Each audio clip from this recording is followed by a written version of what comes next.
भारत माता की। बोरोरा आमार प्रणाम नेबेन छोटोरा भालोबासा। दक्षिणेश्वर काली मंदिर और काली घाट मंदिर श्री श्री 108 करुणामयी काली माता मंदिर, दमदम बालाजी हनुमान, रामकृष्ण सेवा मंदिर,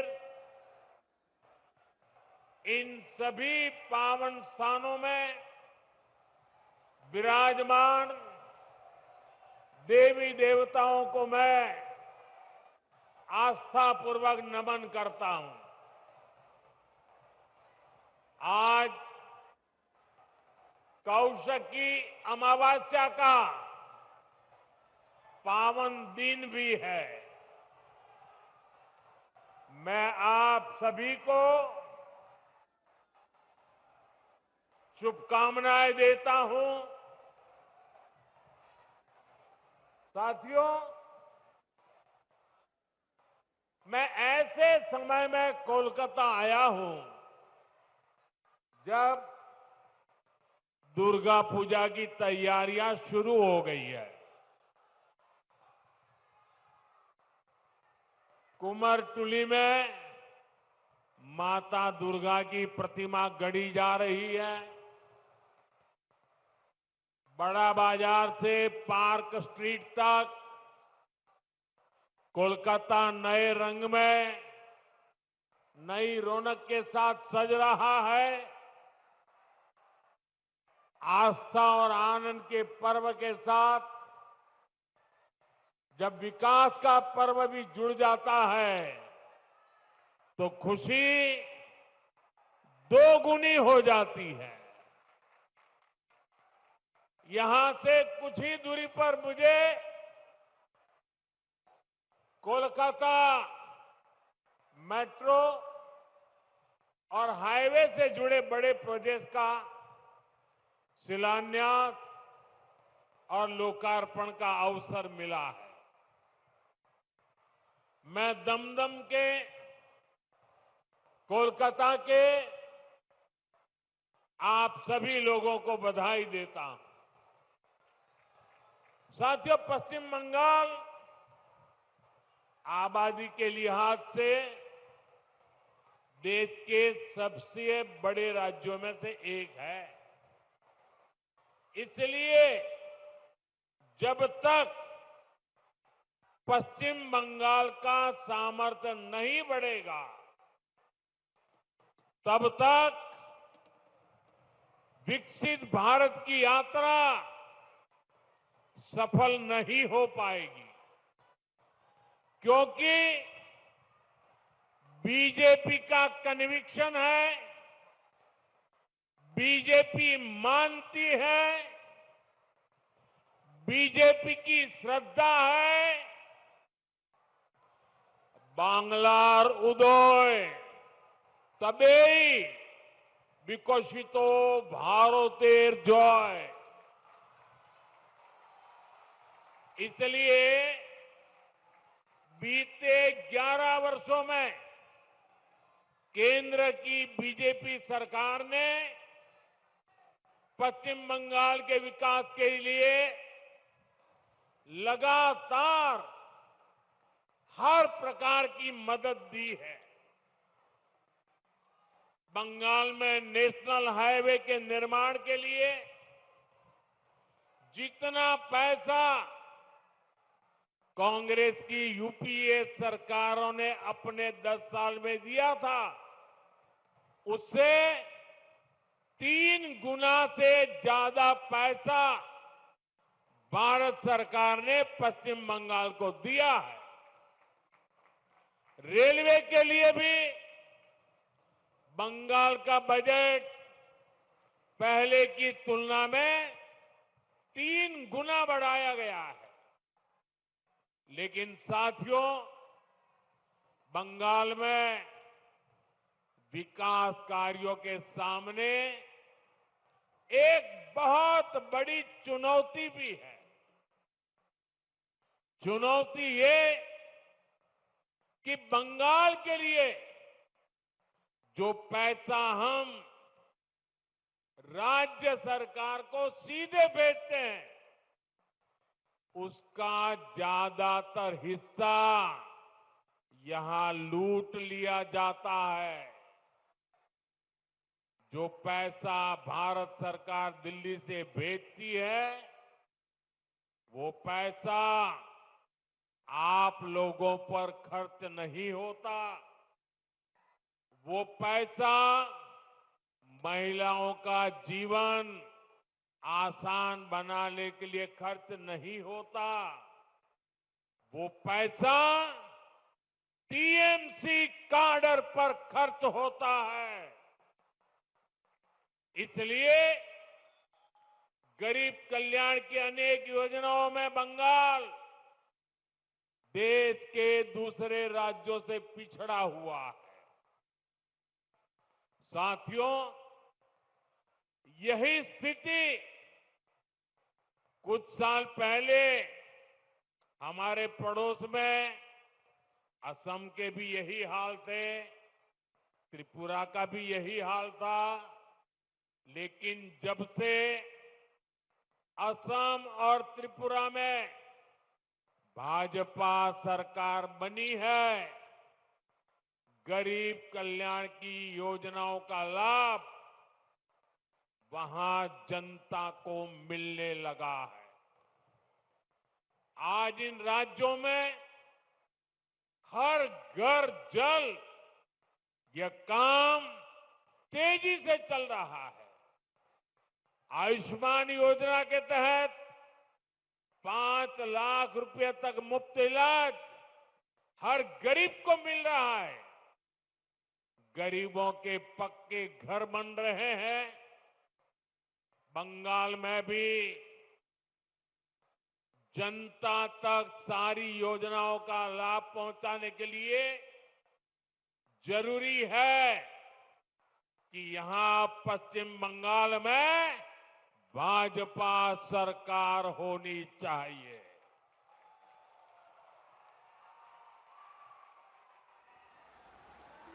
ये अब तय है। टीएमसी जावे, बीजेपी आसबे।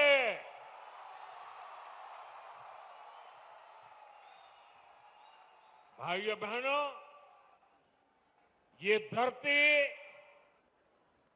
सतीश चंद्र दास गुप्त, सुरेंद्र नाथ बंदोपाध्याय, गोष्ठपाल और हरिनाथ डे ऐसी अनेक विभूतियों की धरती है। इस धरती ने देश को, समाज को समय समय पर नई चेतना दी है। ये धरती पुनर्जागरण का केंद्र रही है। यही वो अमर वाणी गूंजी है जो कहती है, जागो, उठो, नभो जीवोनेर गाने, नभो आलोक, झालाओ प्राणे प्राणे। साथियों, आज पश्चिम बंगाल को सच में नई रोशनी की जरूरत है, सच्चे परिवर्तन की जरूरत है। पश्चिम बंगाल ने आजादी के बाद पहले कांग्रेस और फिर लेफ्ट का लंबा दौर देखा है।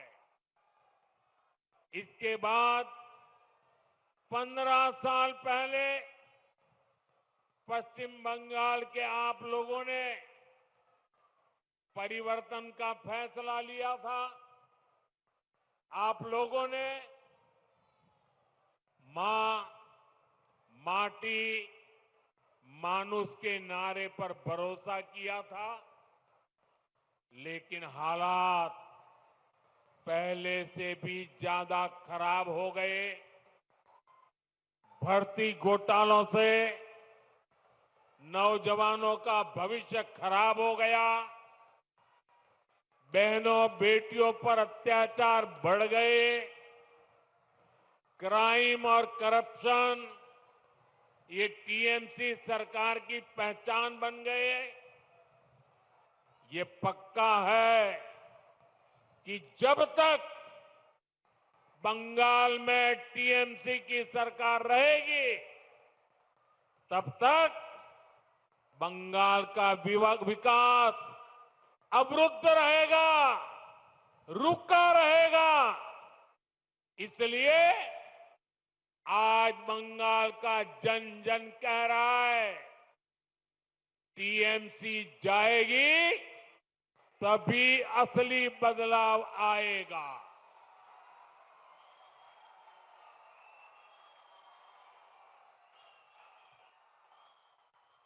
टीएमसी जाबे तबेई आशोल परिवर्तन आसबे।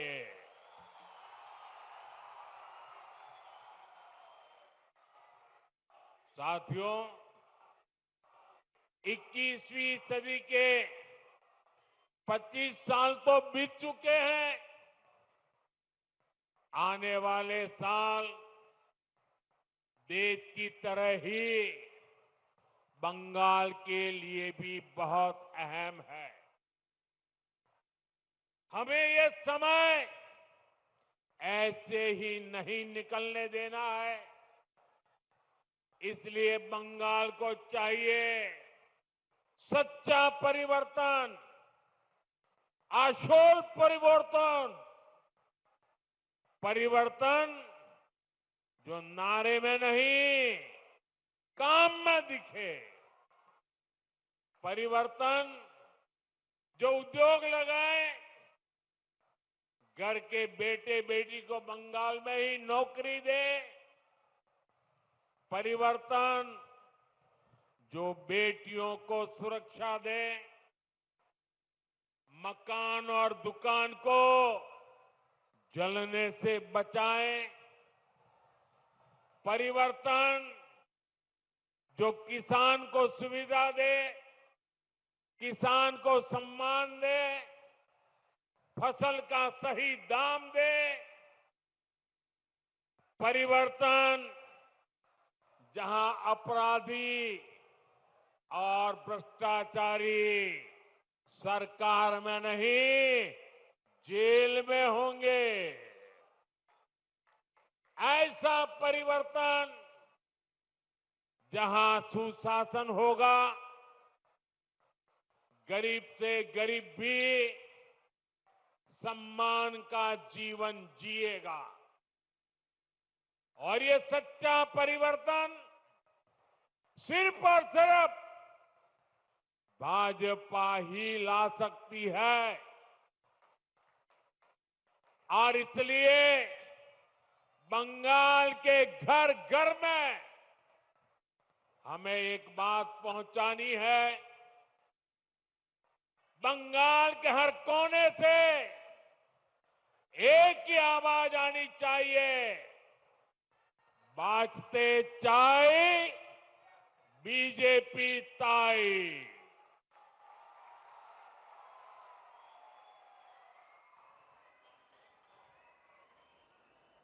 यही बंगाल की असली पुकार है, यही बंगाल का भविष्य है। साथियों, ये वर्ष डॉक्टर श्यामा प्रसाद मुखर्जी की जन्म जयंती का 125वां वर्ष है। भाजपा का तो जन्म ही डॉक्टर मुखर्जी के आशीर्वाद से हुआ है। वे भारत के औद्योगिक विकास के जनक रहे हैं। दुर्भाग्य से कांग्रेस ने कभी उनको इसका श्रेय नहीं दिया। देश के पहले उद्योग मंत्री के रूप में भारत की पहली इंडस्ट्रियल पॉलिसी उन्होंने ही बनाई थी।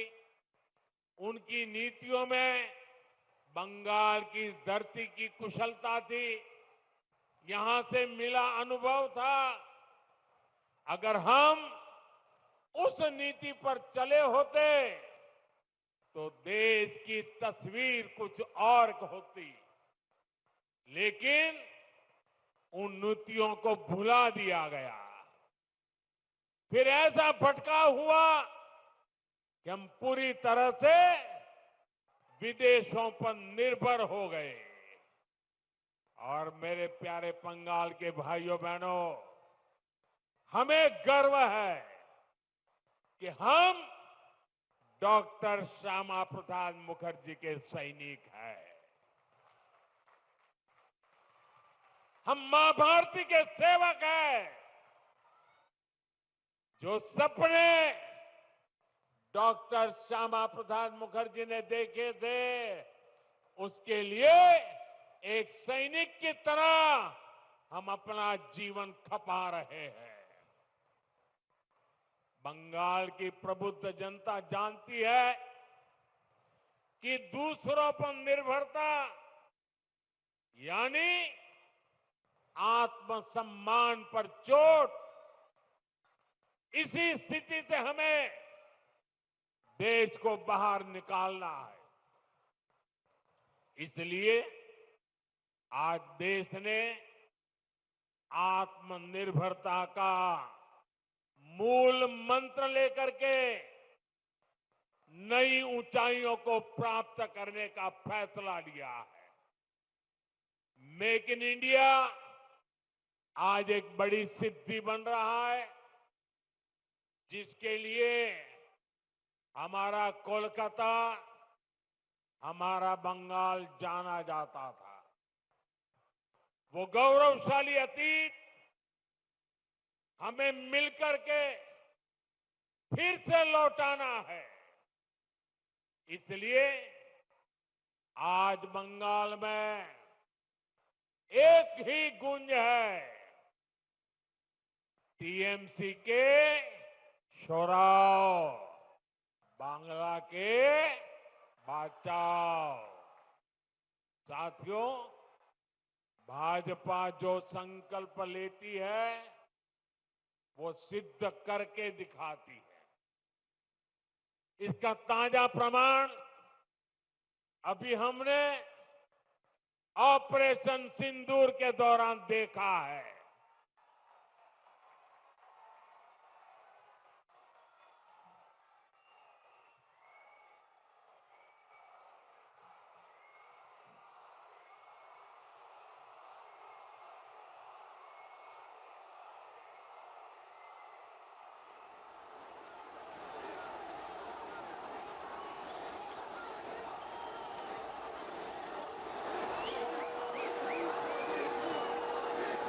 हमारी सेना ने सीमा पार आतंकियों और आतंक के आकाओं के अड्डों को खंडहर में बदल दिया।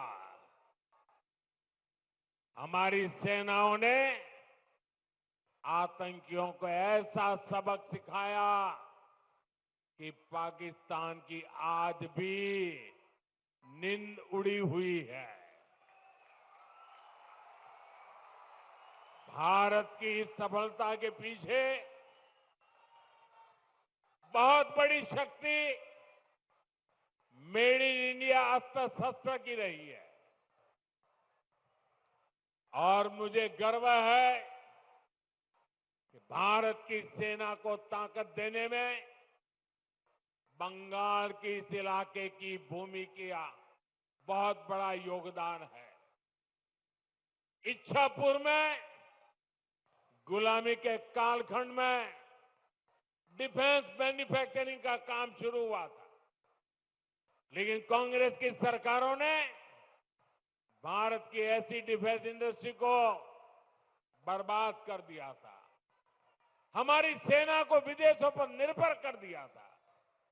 अब भाजपा सरकार ने भारत की डिफेंस इंडस्ट्री को नई ऊर्जा दी। इसका लाभ यहां की फैक्ट्री को भी मिला है।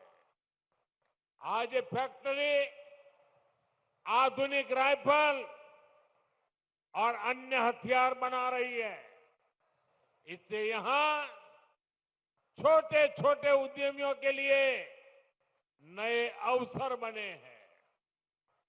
इन कारखानों के कारण दमदम, बैरकपुर क्षेत्र में हजारों लोगों को रोजगार मिल रहा है।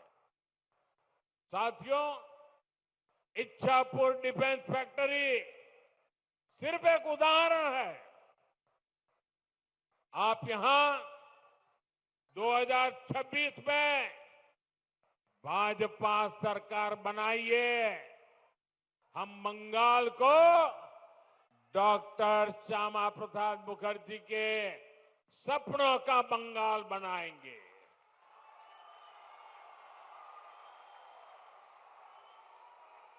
बंद पड़े कारखाने फिर से खुलेंगे, नया निवेश और नए कारखाने लगेंगे और दमदम फिर से इंडस्ट्रियल हब बनेगा।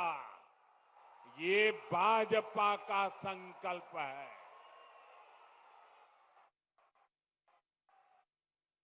विकसितो बांग्ला, मोदी गारंटी।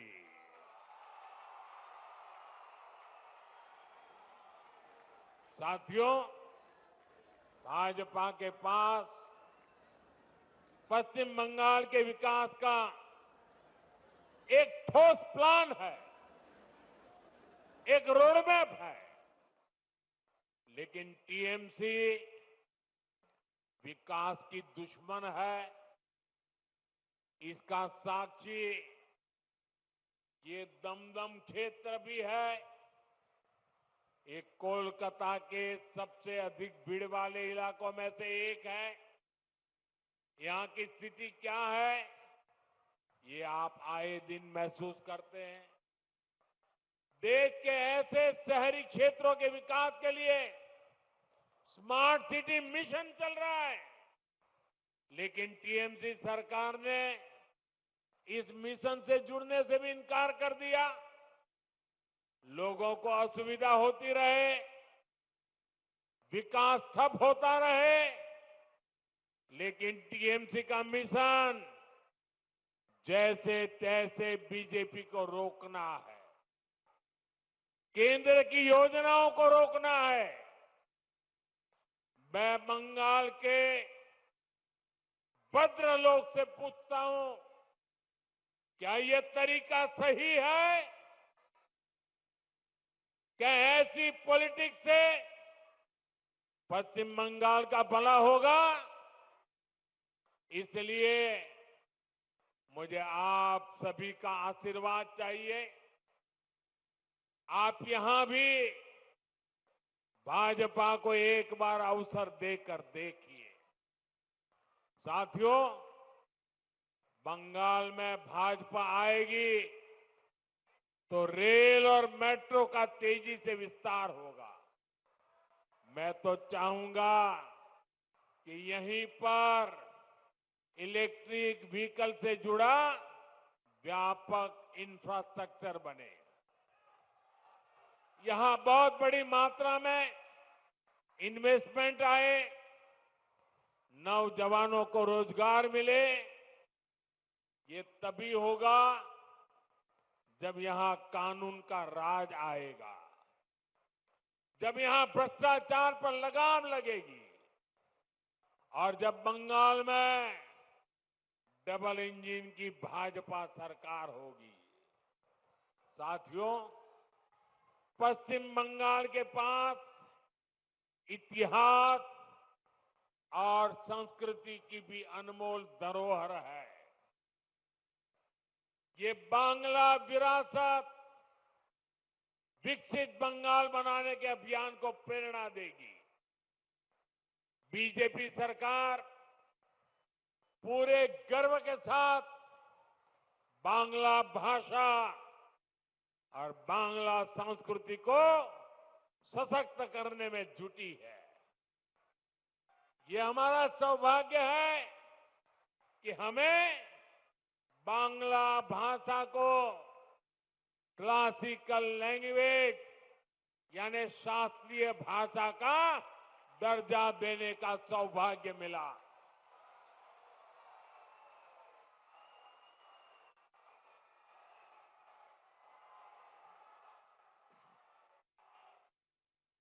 साथियों, यहां बनने वाली भाजपा सरकार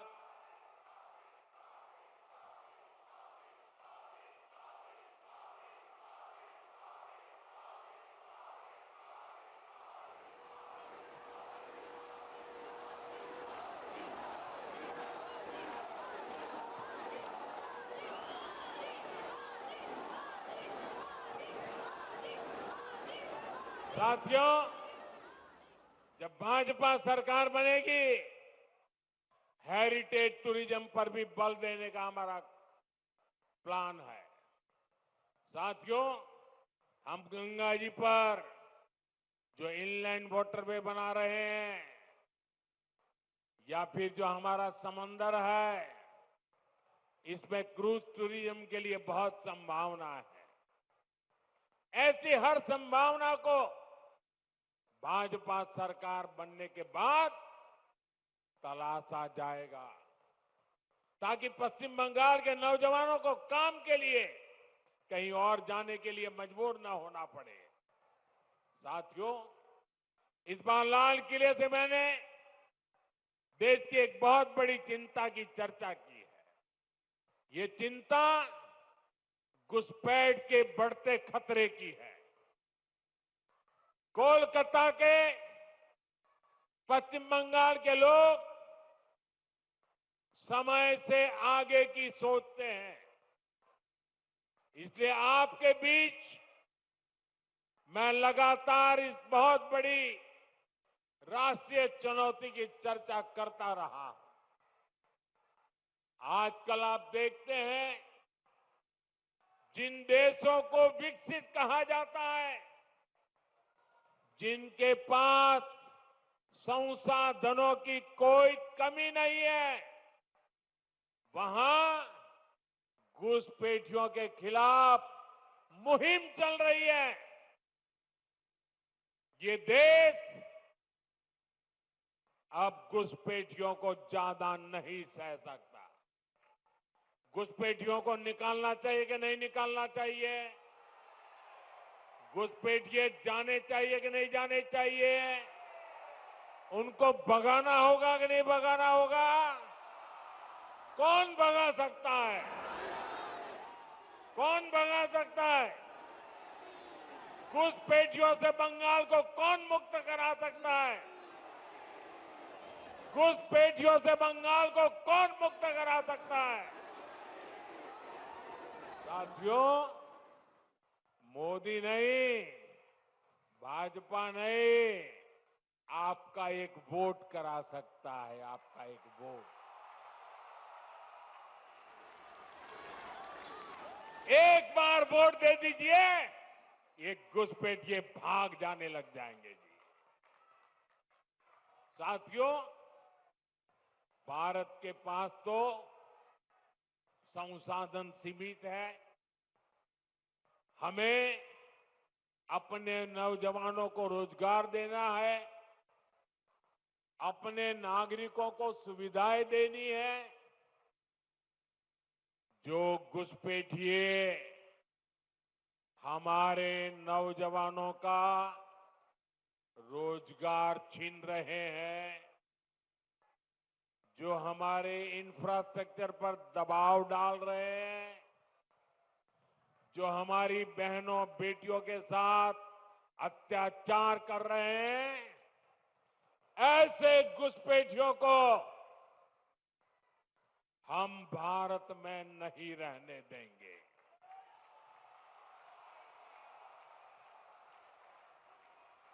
इसलिए भारत सरकार ने घुसपैठियों के खिलाफ इतना बड़ा अभियान चलाया हुआ है, लेकिन साथियों, मुझे हैरानी है कि टीएमसी, कांग्रेस समेत कुछ इंडी अलायंस के राजनीतिक दल तुष्टीकरण के आगे घुटने टेक चुके हैं। ये राजनीतिक दल सत्ता की भूख के लिए घुसपैठ को बढ़ावा दे रहे हैं। कुछ जगह पे तो दिख रहा है उन्होंने घुसपैठियों की शरण ले ली है। साथियों, पश्चिम बंगाल तो सीमावर्ती राज्य है। जिस प्रकार बॉर्डर के इलाकों में डेमोग्राफी बदली जा रही है, ये पश्चिम बंगाल में सामाजिक संकट भी पैदा कर रहा है। खास तौर पर किसानों से धोखाधड़ी करके उनकी जमीन पर कब्जा किया जा रहा है। आदिवासियों को गुमराह करके उनकी जमीन हड़पी जा रही है। देश ये सहन नहीं कर सकता। इसको रोकना ही होगा। इसलिए इस बार लाल किले से मैंने घुसपैठ के खिलाफ विशेष डेमोग्राफी मिशन की घोषणा की है। जो लोग सिर्फ यहां हमारे लोगों की रोजी रोटी छीनने आए हैं, जो फर्जी तरीके से कागज बनाकर रुक गए हैं, उनको यहां से जाना ही होगा।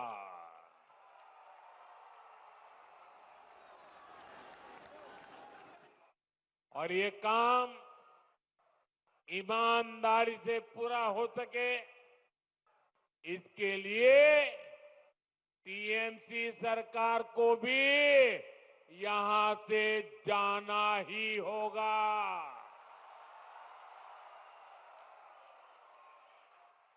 साथियों, पिछले 11 साल से देश भ्रष्टाचार के खिलाफ निर्णायक लड़ाई लड़ रहा है। अब इसी दिशा में देश ने एक और बड़ा कदम उठाया है। इस बार लोकसभा में भाजपा सरकार एक बहुत बड़ा एंटी करप्शन बिल लेकर आई है।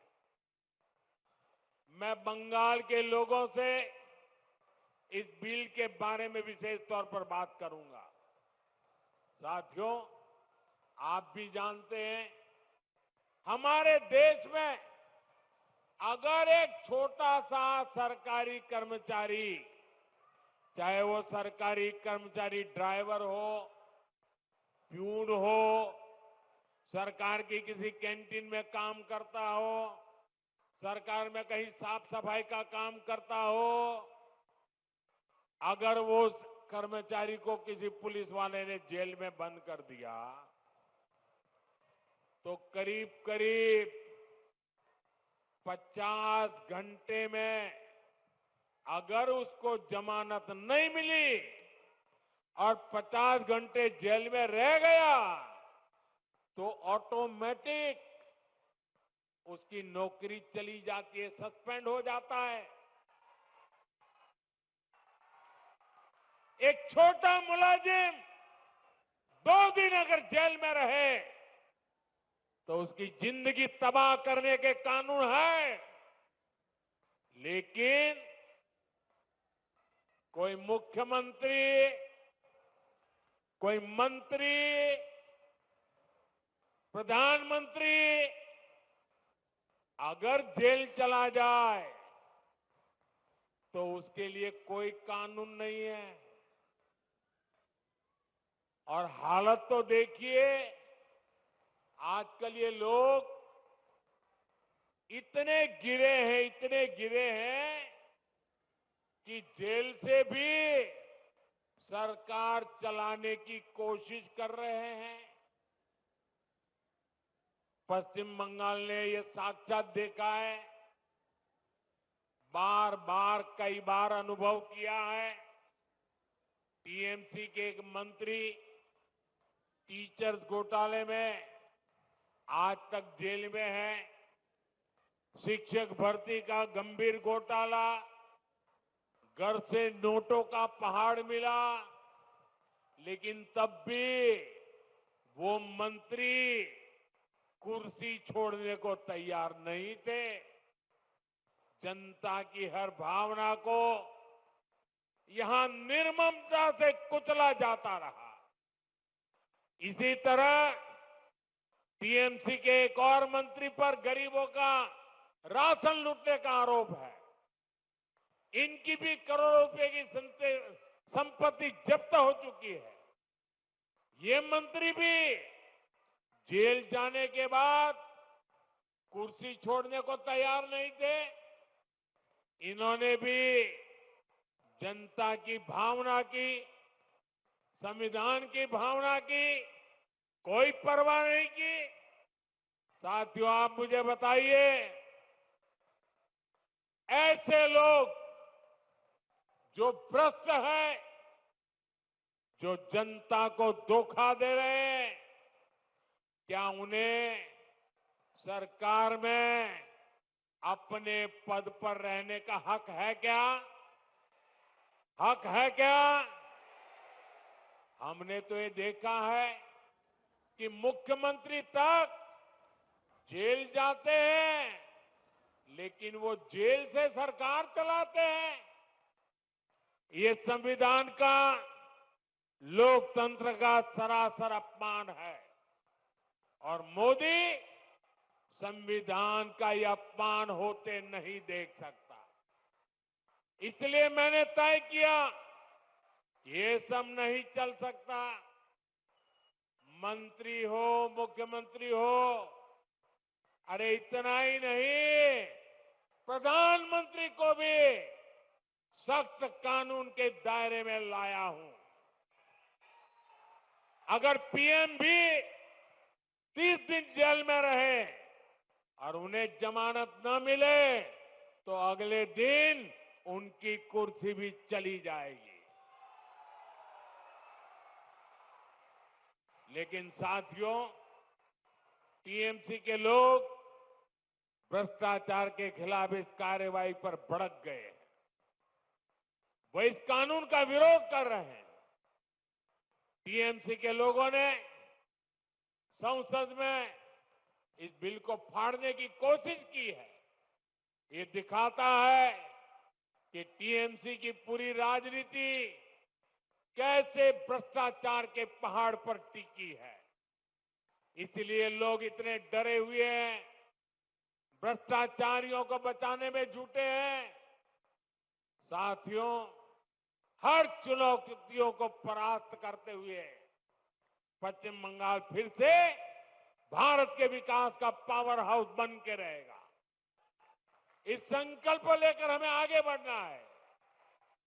आप याद रखिए और औरों को भी बताइए, हर गली मोहल्ले में, बंगाल के हर कोने में एक ही मंत्र, एक ही नारा गूंजता रहना चाहिए, बांटते चाय,